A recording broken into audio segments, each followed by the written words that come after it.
1 આ એ નવો વેરિયન્ટ જે ઓમિક્રોન ફેમિલીથી છે। આમ મોડરેટ કન્ડિશનમાં છે પણ સાવધાની રાખવાની જરૂર છે। કેટલીક વિગતો આપના સુધી પહોંચાડીએ જે ખરેખર આપને જાણવા જેવી છે, સમજવા જેવી છે। સૌથી પહેલા JN.1 ના લક્ષણોની વાત કરીએ તો ભારે તાવ આવી શકે।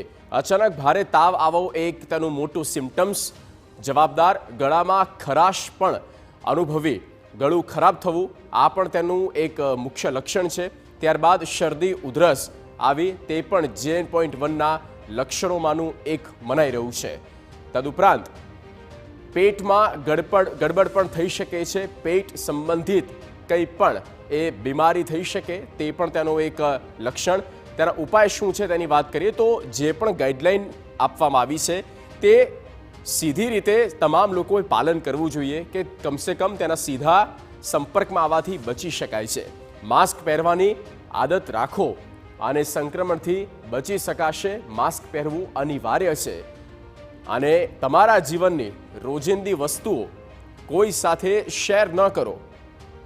આ બાબત એવી છે જે તમામને સમજવા જેવી છે।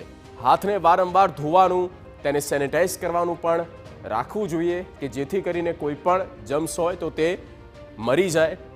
ભીડ એકઠી ન કરો અને ભીડ જ્યાં થતી હોય ત્યાં જવાનું બને એટલું ટાળવું જોઈએ અને જાઓ છો તો સાવધાની સાથે।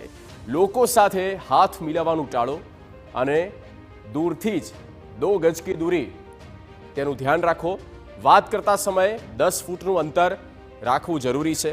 થોડા પણ લક્ષણ દેખાય તો ડૉક્ટરની સલાહ ચોક્કસ લઈ લેવી જોઈએ। થોડા પણ લક્ષણો દેખાય તો તમારા ફેમિલી ડૉક્ટરનો સંપર્ક કરો કે જેથી કરીને તેનાથી બચી શકાય છે। તો રાજકોટની વાત